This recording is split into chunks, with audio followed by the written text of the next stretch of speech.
Ito ba'y si Marcos ay sadyang talagang mahinang nilalang? Weak lang ba talaga siya?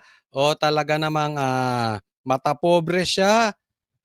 Talagang maselan siya dahil syempre, anak mayaman to eh. Hindi ito nakaranas ng hirap. So, Alam mo naman ang reporter natin, taon na. Opo, oo. Taon na ang kanilang training dito. Oho. Hindi naman ganun kadali na basta ka na lang maglipat.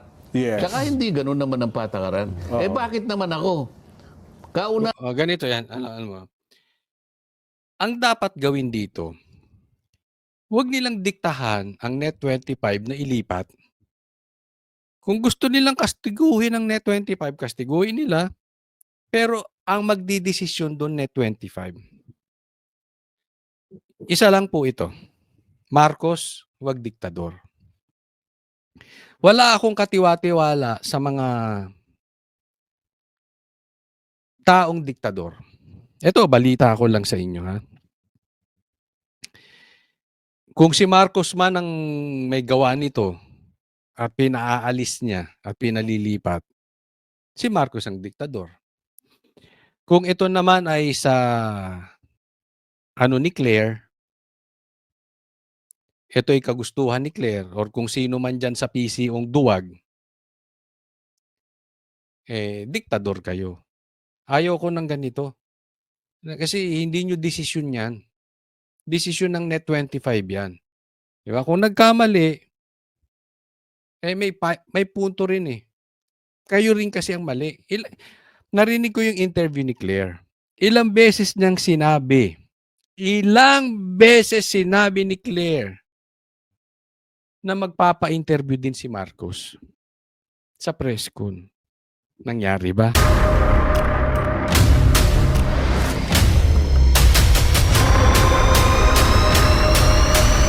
Bago tayo mag-umpisa, baka pwede nyong i-like ang video na to. Malaking bagay ang like sa aming mga content creators. Maraming salamat po.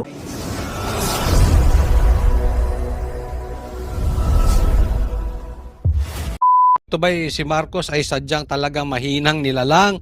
Weak lang ba talaga siya? O talaga namang matapobre siya? Talagang maselan siya dahil syempre, anak mayaman to eh. Hindi ito nakaranas ng hirap. So, ang tingin niya sa mga kababayan niya ay mababa. Okay? Kaya, pakinggan po natin. Kayo nang humusga. Ito pong sulat ng Presidential Communications Office. Lumabas na sa pahayagan. Alam mo na ba sa mga pahayagan? Ayun, no? At totoo, ayun sana natin talakayin ito, Sen, eh. Kasi ang pagkakaintindi natin, dapat ito po internal sa pagitan po ng Net25 at saka ng Presidential Communications Office. Sumulat po kasi sila sa atin hong Chief of Reporters na hinihiling na ang ating reporter sa Malacanang na si Ate Eden Santos Suarez, Suarez Santos, ay mailipat daw po ng ibang beat assignment, Sen. Bakit daw? Sapagkat si Eden daw po ay meron yatang di umano ay mga paglabag sa protocol sapagkat nais niya yatang mag-ambush interview kay Pangulong Bongbong Marcos sa isang event. Kaya yun po ang ginamit nilang ground para sumulat daw po sa ating himpilan. Yan. Okay. Ito po istorya niyan. Si Eden, no? Hindi ko po siya kilala, pero madalas natin siyang ma-feature dito sa ating mga vlog kasi ang galing po niya magtanong. And higit sa lahat, kasi alam nyo, marami po kasing magaling magtanong ng mga reporter. Maraming TV anchor na magaling magtanong kasi yan ang pinag-aralan niya mga yan eh. Maraming mga broadcaster, journalist, etc. magaling magtanong. Pero isa sa nakita kong katangian nitong si Eden ay matapang. Hindi siya sip-sip. Hindi siya double standard. Sa mga naobserbahan ko mga katanungan niya, talagang meron sila mga nagiging enkwentro nitong si Claire Castro, no? Ngayon, hindi dapat daw inambush interview si Marcos. So, siguro in-interview niya, hindi dapat, may protocol daw, wag i-interviewin si Marcos. Ngayon, Alam naman natin na ito si Marcos duwag. Duwag. So, pinatatanggal ito si Eden sa Malacanang Press Corps. So, ibig sabihin, ilipat nyo ng destino yan. Ugali pala nito si Marcos, pag hindi niya kursunada ang tao, pinalilipat ng ng destino. Parang yung ginawa, ako hindi ko alam, yung mga pulis Davao, pinag-aalis or nilipat sa iba't ibang lugar. O, siguro para mawala ang loyalty ng mga Davao Police diyan sa mga Duterte at ang pinalagay nila diyan, yan siyempre, 'di ba? Alam niyo na kung sino nangyari diyan. So, may mga ugali pala ito talaga si Marcos na pagka hindi niya nagustuhan ng isang tao, pinalilipat-lipat. Oh, alis ka diyan. Ayaw kitang makasalamuha. Anong sa tingin ninyo? Kasi posibleng ganito eh. Si Marcos allergic talaga sa interview. Mapapansin niyo naman eh, ang layo po talaga ng pinagkaiba ni Tatay Digong, even BP Sara. They will face head-on ang talagang mga ambush interview, talagang nagpapa-interview yan. Si Marcos, ang gusto lang niya magi-interview sa kanya, si Katunying, alam mo yung ganon, controlled environment. Yung bang hindi live, hindi maraming nagtatanong. So sa madaling salita, hindi maiiwasan na tanim. Kung si Risa ay di umano tanim witness, eto si Marcos tanim tanong. Ha? At may nakapagsabi sa akin, o kayo na umusga, pero sa palagay ko nasa posisyon ako para sabihin ito. O alam nyo na kung bakit. Pati daw sa debate gusto niyan. Hindi yan a-attend sa debate. Huwag mong itinanggi. Huwag mong itatanggi yan. Ayaw niya ng debate. Pero pumayag lang yan sa SMNI. Di umano. Dahil ifo-forward agad yung tanong. Yan ang gusto, yan ang hinihiling yan. Ngayon, hindi ko alam kung nagkatapusan sila doon. Kung talagang finorward sa kanya yung tanong or hindi. Pero ang punto rito, takot talaga sa tanungan yan. So gusto niya, kontrolado niya tao. Kasi nga bobo. Mahina ito si Marcos eh. So kaya pinaalis niya to si Eden. Alam nyo naman kung makapagtanong to si Eden, diretso. Or eto pang isa rito. Hinanapan ng butas. Isa rin yan sa pattern ng mga Marcos. Pag ayaw ka nila, hahanapan ka ng butas. Ha? Kung yung walang kaso o yung na-dismiss na kaso, bubulat-latin. Hahanapan. Alam naman natin yan, nangyayari ngayon yan. Mga vloggers, kaliwat kanan, kung ano-anong klaseng bintang. Bubutasan ka talaga. Meron nga akong nababalitaan eh. Pati baril pinakakalkal. Pati yung lisensya ng isang baril pinakakalkal. Totoo ba yan? Sa isang mataas mong pulis. Para harasin. Ganyan sila nangangalkal. Kasi alam naman po natin na maraming tanong ito si Eden na magaling itong magtanong. Laging nababara si Claire. Di ba napunan nyo? Ilang pagtatagpo na feature natin dito sa vlog ko. Hanapin nyo. Kung hindi nyo napanood dito sa vlog ko, hanapin niyo sa mga hindi nakakaalam. Hanapin nyo Eden versus Claire.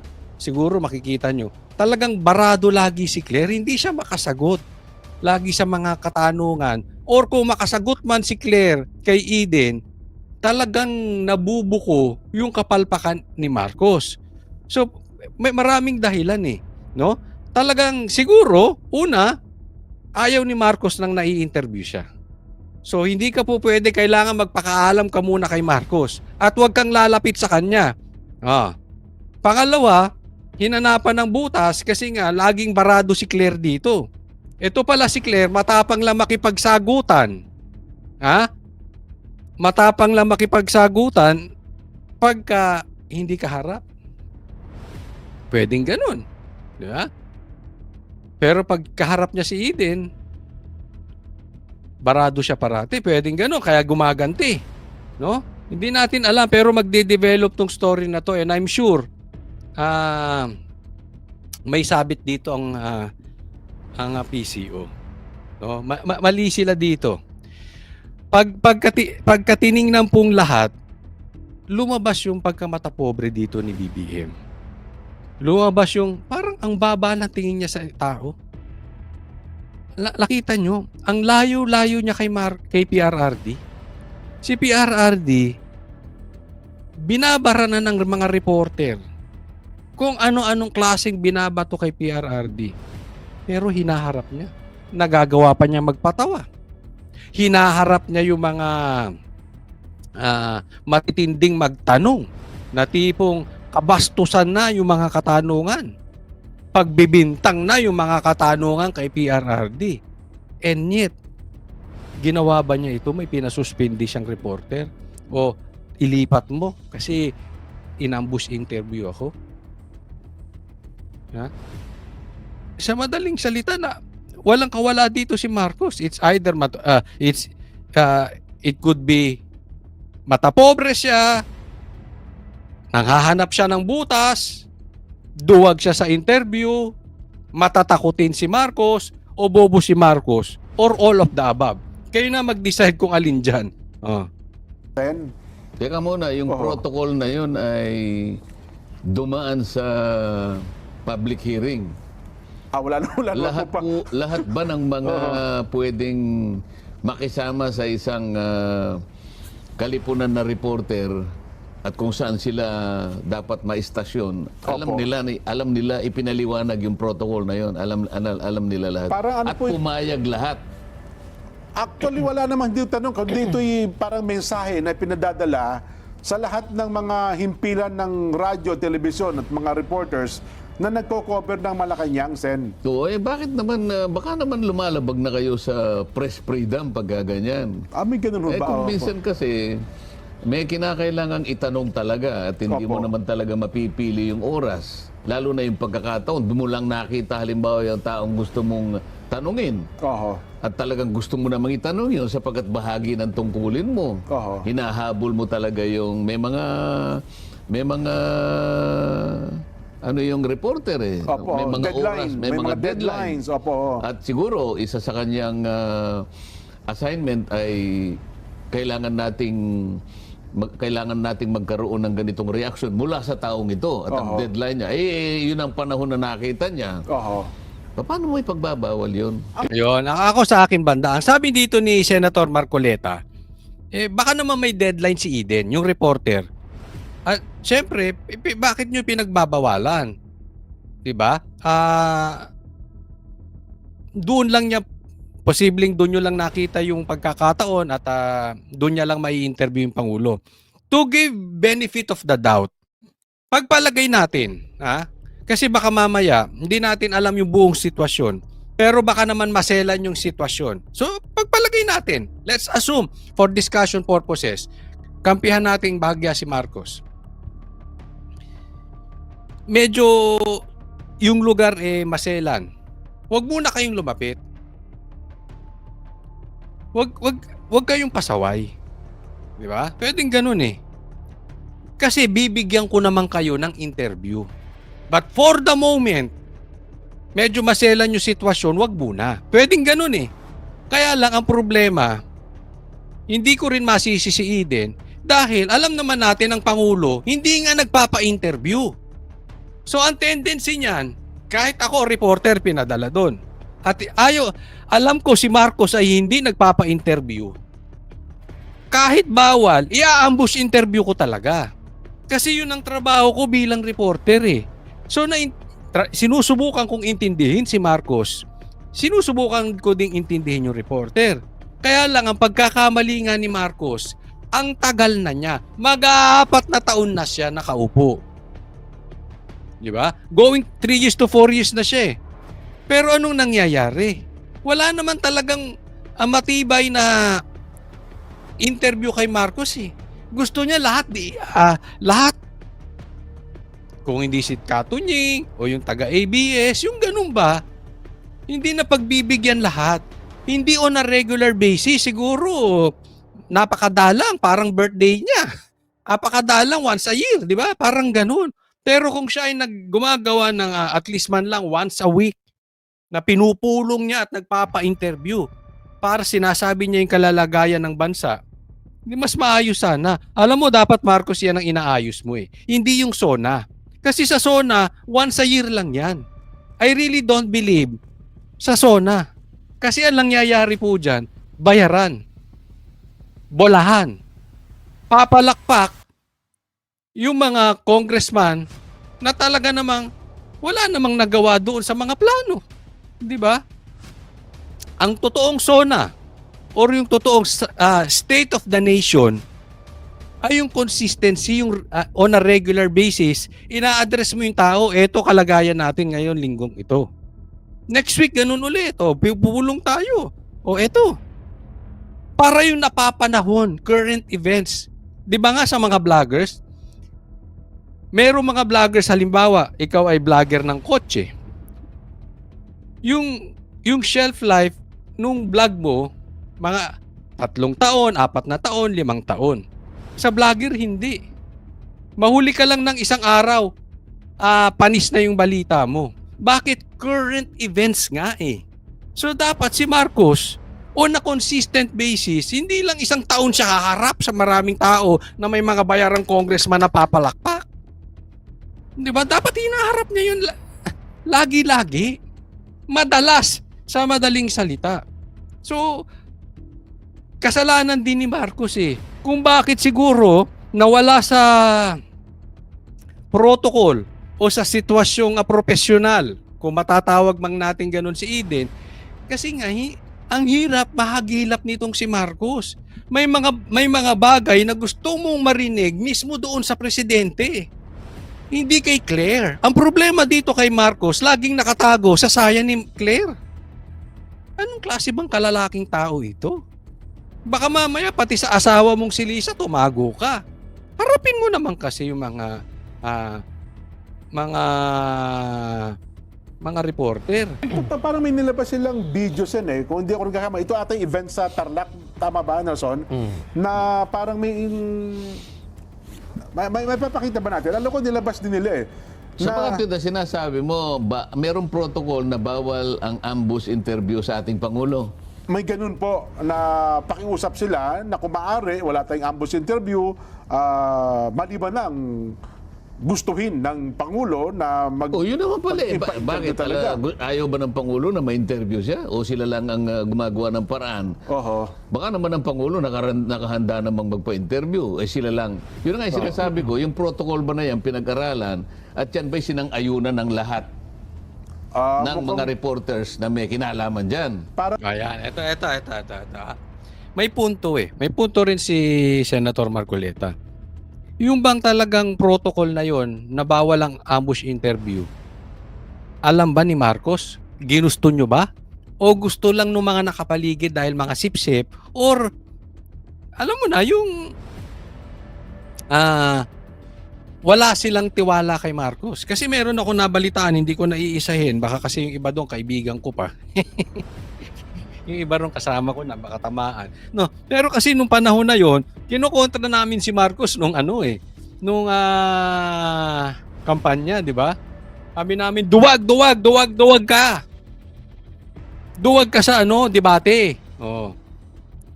Pero ang ayaw di umano ay yung mga nakapaligid sa kanya. Napasalin siya sa debate, no? I don't know kung ayaw din ni Marcos, pero ang desisyon daw ng mga nakapaligid sa kanya na huwag paharapin si Marcos. Hindi natin alam dahil siguro sa tingin nila bobo talaga si Marcos.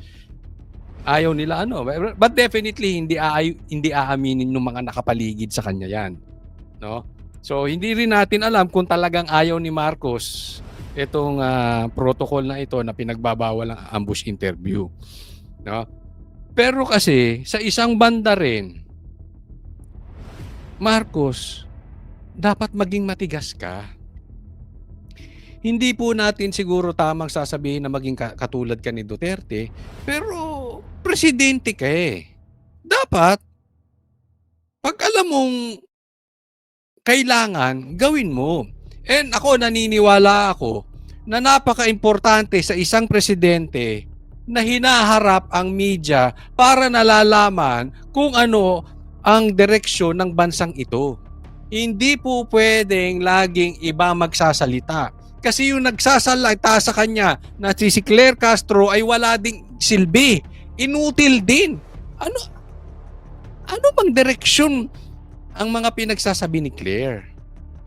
Di ba wala kung hindi atakihin ng Duterte, atakihin ng Duterte, atakihin ng Duterte. Kulang na lang pagbintangan ni Claire Castro na ang pumatay kay Jose Rizal at kay Magellan ay si PRRD. Yun lang ang purpose niya. But para sa taong bayan, inutil to si Claire. Walang silbi ito si Claire. Oh.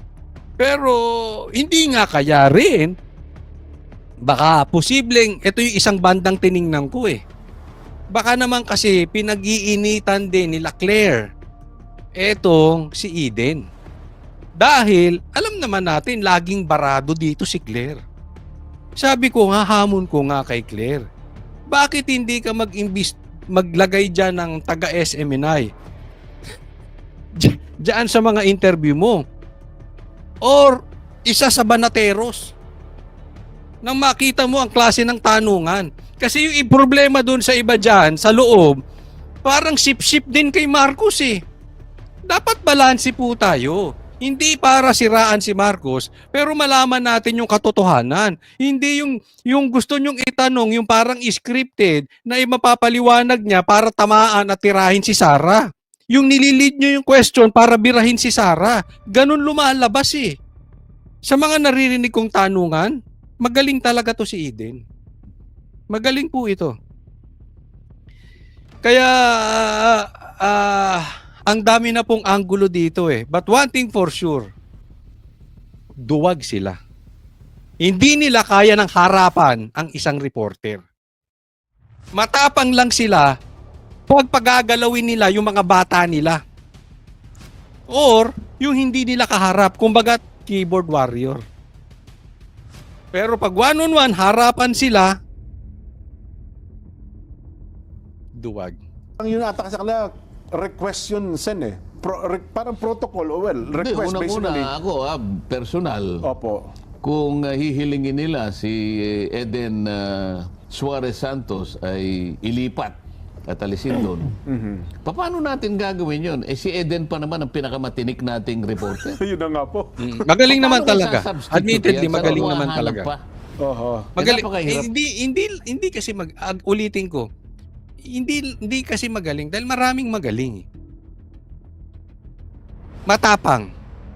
Hindi bias, hindi sip-sip. Pero iba kasi parang sip-sip lang, sip-sip doon sa kanilang network, sip-sip lang sa nakaupo, 'di ba? Namang kumuha ng reporter. Alam mo naman ang reporter natin, taon na. Opo. Oo. Taon na ang kanilang training dito. Oho. Hindi naman ganun kadali na basta ka na lang maglipat. Yes. Tsaka hindi ganun naman ang patakaran. Oo. Bakit naman ako? Kauna Ganito 'yan, ano mo. Ang dapat gawin dito, huwag nilang diktahan ang Net25 na ilipat. Kung gusto nilang kastiguhin ang Net25, kastiguhin nila. Pero ang magdidesisyon doon Net25. Isa lang po ito. Marcos, huwag diktador. Wala akong katiwa-tiwala sa mga taong diktador. Ito, balita ko lang sa inyo ha. Kung si Marcos man ang may gawa nito at pinaalis niya at pinalilipat, si Marcos ang diktador. Kung ito naman ay sa ni Claire, ito ay kagustuhan ni Claire or kung sino man dyan sa PCong duwag, diktador kayo. Ayaw ko ng ganito. Kasi hindi nyo desisyon yan. Desisyon ng Net25 yan. Di ba? Kung nagkamali, may punto rin eh. Kayo rin kasi ang mali. Narinig ko yung interview ni Claire. Ilang beses sinabi ni Claire na magpapa-interview din si Marcos sa press con. Nangyari ba? Hindi niya lang masabi kung kailan, pero until now wala pa ulit. 'Di ba? Dapat yung ganun, yung interview, tanungan talaga, palitan ng tanong. Tanong, sagot, tanong, sagot, tanong. Hindi yung pag tinanong ka, tas alis ka na. Hindi ganun. Tingnan nyo rin kasi, kayo Marcos, kayo Claire, tingnan nyo rin kasi yung mga pagkakamali ninyo. Yan ang ayaw sa inyo ng taong bayan, hindi kayo nakikinig eh. Katulad ng drug test. Hindi kayo nakikinig kaya hindi kayo natututo, hindi nyo nasusolusyonan. Kung nakinig kayo, ang gusto ng tao ay drug test, hindi bumababa ang trust rating sa inyo. So kung ikaw man ay gumagamit o hindi ka gumagamit, dapat tinanggap mo sa sarili mo, ano ang dapat kong gawin? Kung gumagamit ako, haharapin ko to, sasabihin ko sa taong bayan. Kung hindi ako gumagamit, sasabihin ko rin sa taong bayan, hindi ako gumagamit. Sige, tanungin nyo ako lahat. Ready ako magpaano. In any case, addict man or hindi man addict si Marcos, hindi niya dapat tinatakbuhan yung sitwasyon na yun. Nakukuha niyo yung punto. Yung katulad na ito na, harapin nyo. Makinig kayo sa taong bayan. Hindi po pwedeng kung ano yung gusto nyo. Hindi eh. Hindi po uubra yung ganong sitwasyon. Kaya huwag kayong diktador. Ito, balita ko Nangyari din po kasi yan sa Banateros. Kamakailan lang. Dahil po si Banat Bay, hindi ko alam kung naikwento na sa inyo. Si Banat Bay kasi merong tayo. At na hindi nagustuhan ng isang langaw na nakatungtong sa kalabaw ata. Hindi ko alam kung anong nakain itong tao na ito na parang naging diktador siya. Hindi ko maintindihan. No? Hindi naman dapat ganun ang inaasta. Kahit ba sabihin nating anong taas mo sa syudad. All the more, kung hindi ka naman ganun kataas talaga. No? Pero hindi issue dito yung taas mo o yung baba mo eh. Ang ano dito, hindi ka dapat maging diktador. Hindi niya nagustuhan yung mga sinabi ni Banat Bay at ang reaction niya, nagreklamo at pinatatanggal si Banat Bay sa SMNI. Sa akin lang, ito lang. Kung sa tingin mo mali yung stand ni Banat Bay, demanda mo. Pero of all people, dapat alam mo na hindi dapat diktador. Alam mo dapat hindi diktador kasi hindi diktador yung pamilya mo. Yung pamilya mo, kahit na binabatikos ng matindi, ay hindi naging diktador sa kung kahit sino mang reporter.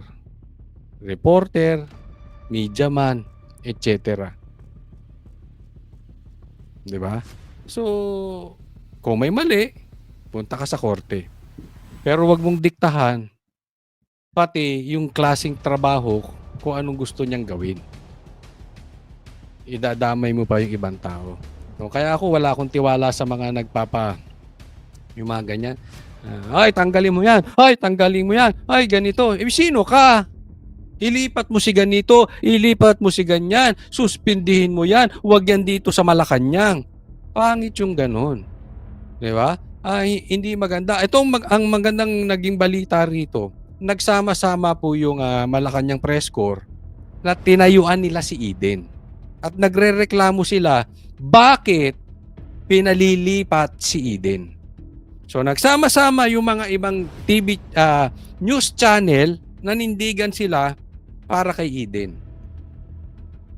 At antayin natin mag-develop tong story na to. Pero Marcos, or kung idea man to ni Marcos, idea man to ng PCO, idea man to ni Claire, sino may idea na ito? Palpak yung idea ninyo. Kinalaban nyo pa yung mga reporter. O ngayon, akala nyo kakampihan kayo. Hindi kumampi kay Eden. Tama naman yung kanilang Tama yung kanilang desisyon. Kasi mali naman, parang sobrang matapobre naman nung galawang ganon ni Marcos. O, next topic po tayo. Eto naman, bilyar. Nadamay pa.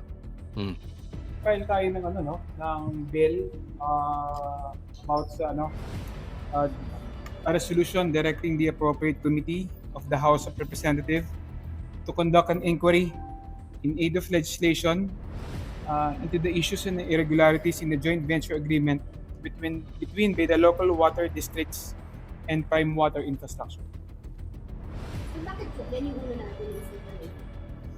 Well, nakita naman natin yung mga problema no, na kung saan merong concession no, ang Prime Water. Nakita natin na napakaraming problema na Ito po, nirereklamo nila yung reklamo ng mga nasasakupan nitong Prime Water, no? Pero ako sa akin lang. Sige nga. Doon sa mga nakakakilala sa dalawang ito, or kahit hindi nyo personally kilala, yung nakikita nyo sa TV, anong masasabi ninyo? Sige, lagay nyo sa comment section. Kasi ako sa totoo lang, nung nakita ko tong dalawang mama na ito, ang pumasok sa isip ko, atake to sa Duterte. Di ba?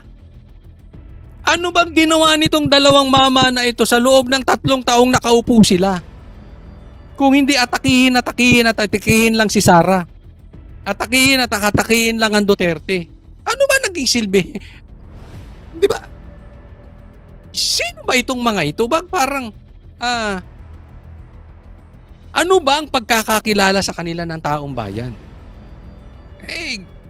You cannot blame the people kung hindi maganda ang tingin nila dito sa dalawang to. Ako, honestly, hindi maganda tingin ko dito sa dalawang ito. Walang gagawing matino ito kung hindi pa mumulitika. Para sa akin, opinion ko yun. Huwag kayong magagalit sa aking dalawa. Pero wala kayong silbi dyan kung hindi pa pamumulitika. Kasi tinira nila yung Prime Water. Alam nyo, nag-post ako sa Facebook. Binanatan ko yung Prime Water kasi at that time wala kaming tubig. At ang tagal. Walang gumagawa doon sa tangke. Meron daw pumutok na tangke. At walang gumagawa. So binanatan ko, parang ano naman kayo? Parang inefficient naman kayo. So binanatan ko sa Facebook. Sabi ko, Prime Water, ayusin nyo, trabaho ninyo, etc. Hindi ko na maalala ko ano exactly sinabi ko. Alam mo mga komentaryo doon ng mga taong bayan? Buti nga sa inyo, yung iba sabi, may mga nagme-message pa. Di ba kakampi nyo yan? Kakampi nyo yung Prime Water? Kakampi nyo bilyar? Una, hindi po namin kakampi yun. Sa Banateros po, walang kampi-kampi. Sa Banateros, pag tama, palakpakan. Pag mali, banatan.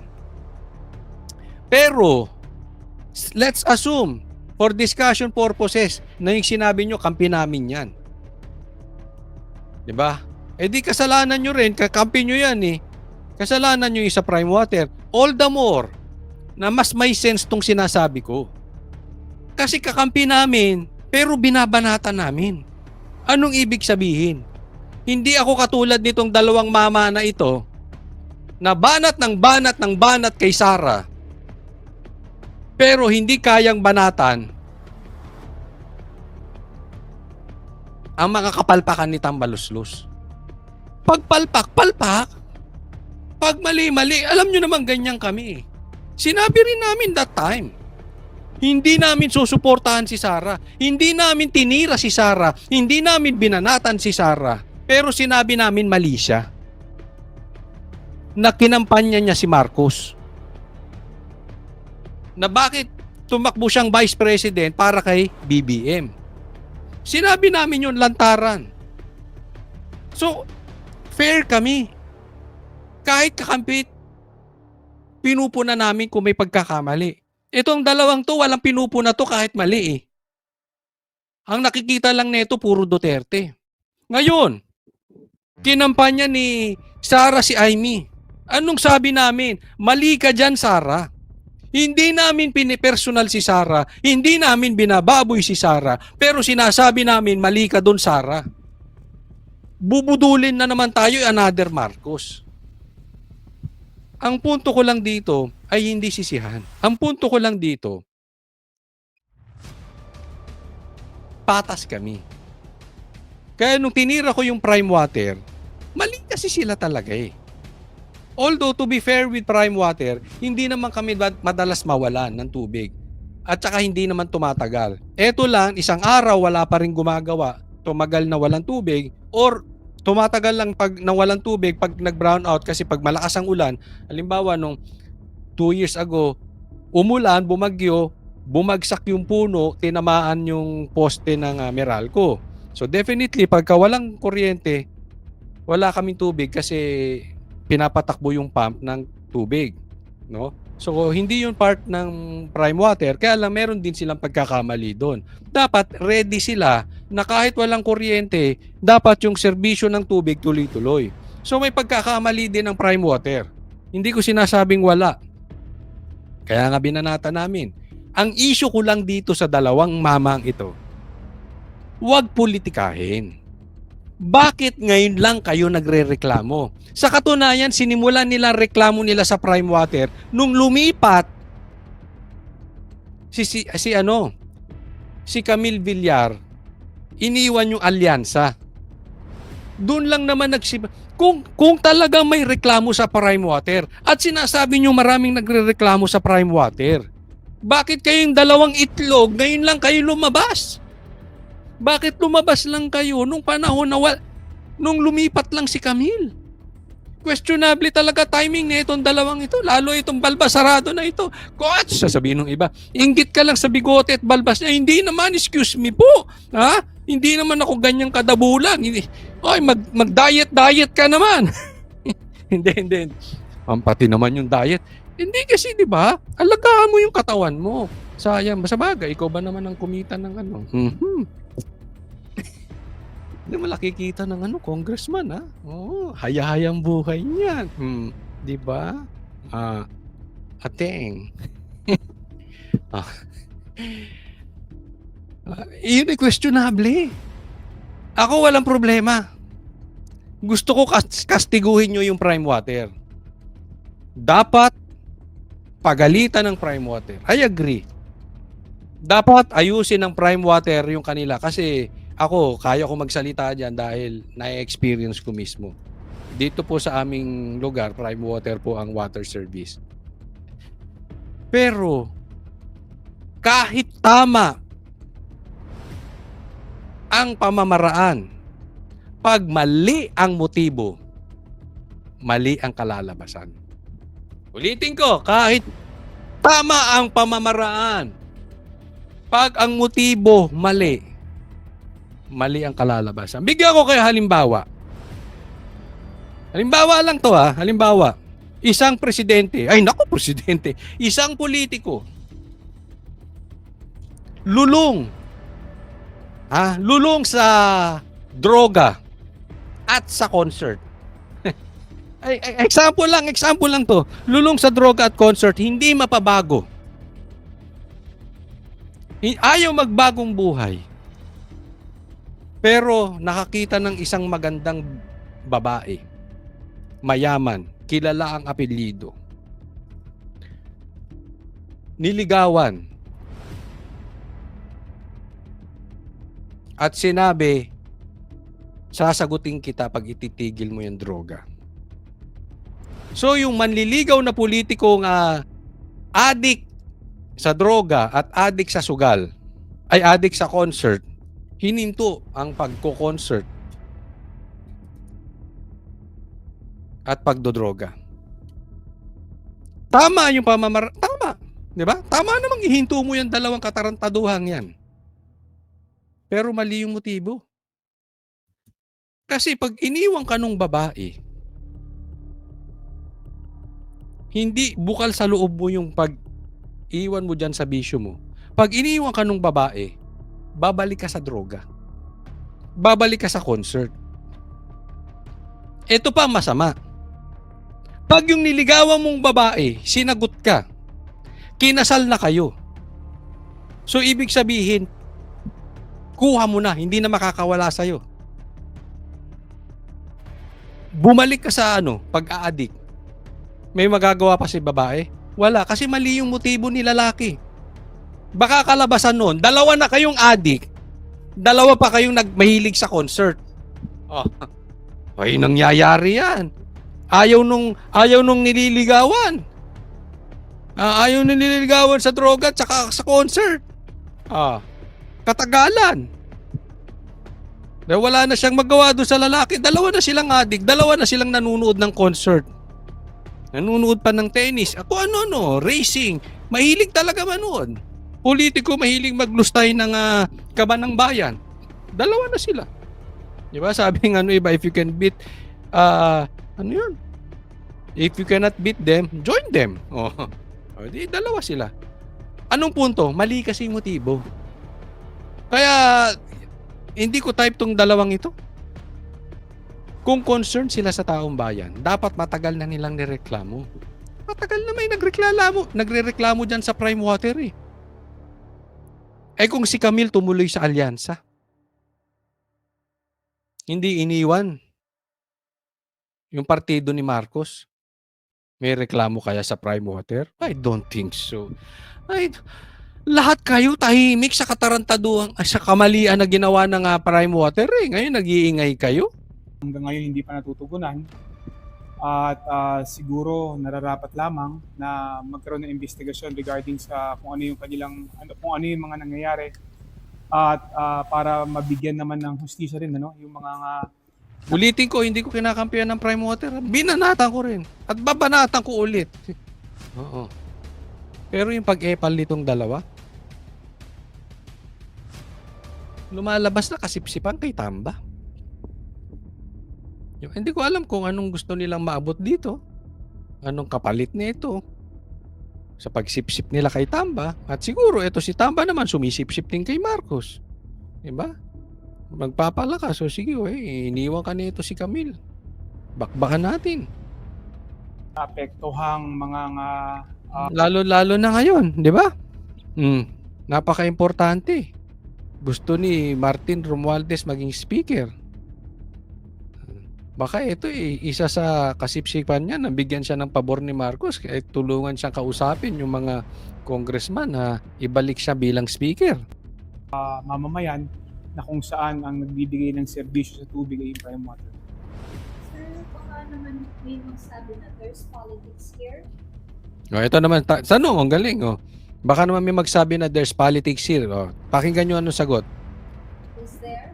Wala kasi usually local issue naman yan yung sa Prime Water dahil tulad ako sa Subic, no? Prime Water ang nagbibigay ng serbisyo lalong-lalo na sa supply ng tubig. Nakikita naman ng mga kababayan namin doon kung ano yung problema, kung gaano kasama, no, yung kanilang serbisyo. So hindi ito pwedeng tignan as a political issue actually dahil sobrang dami ng tao na apekto.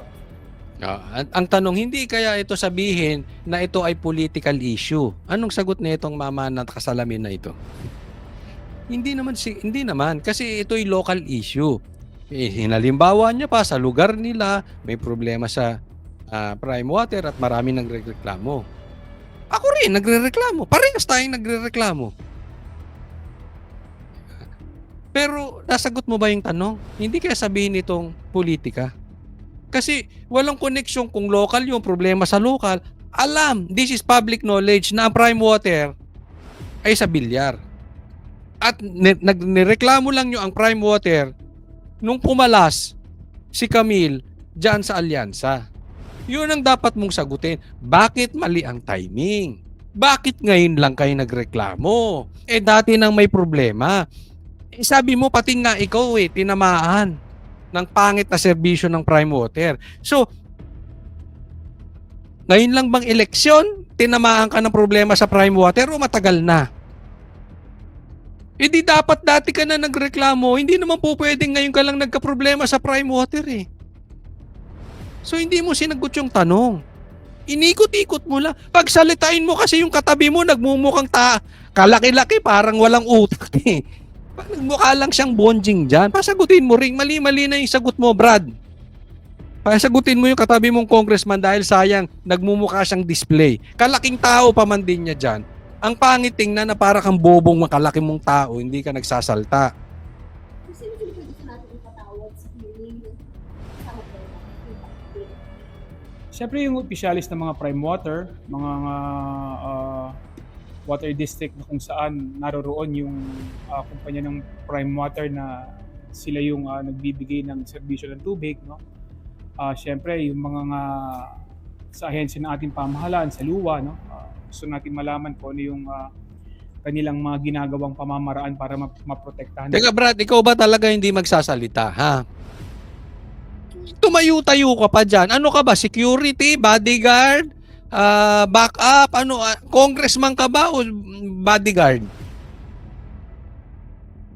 Kasi kung hindi ka rin magsasalita, umalis-alis ka dyan sa likod. Ano? Hoy, kayo naman kasi media, tanong-tanongin nyo rin naman.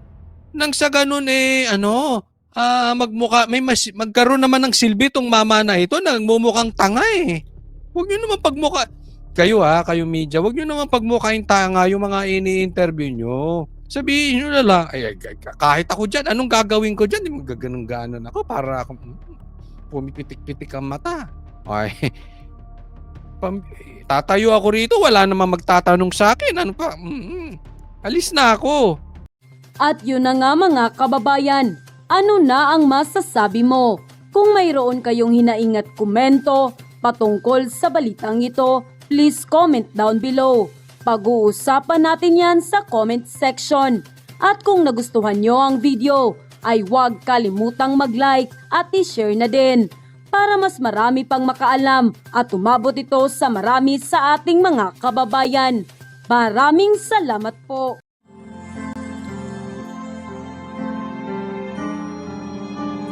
Melody ng song. Ang bayan ko'y pinagpala pagkat sa aming pinigay ang isang biyaya na maghahon sa hirap at dilim ng kahapon at sa bawat Pilipino'y magtatanggol sa bayan ko dati laganap pang-api at dusa sa aming mga mahihirap ngunit ikaw ay dumating sagot sa aming mga dalangin muli kaming babangon mabuhay ka Tatay Digong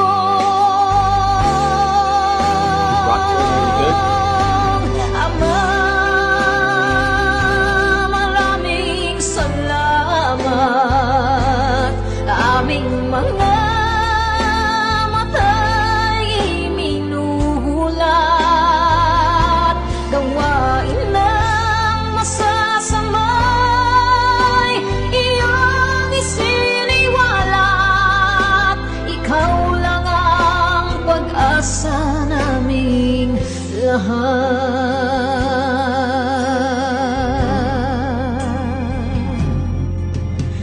Very Bayan ko Binamatay niya ako kung iyak ako. Pilipinas muling makikilala at itataas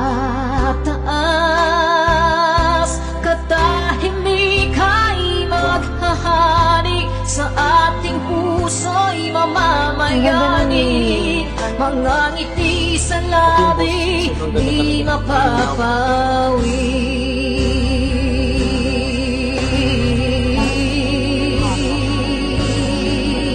The breathing though. Mabuhay ka, Tatay Digong, maraming salamat. Ang malasakit sa Pilipino ay walang kasing tapat. Ika'y paglalaban ng iyong mga anak.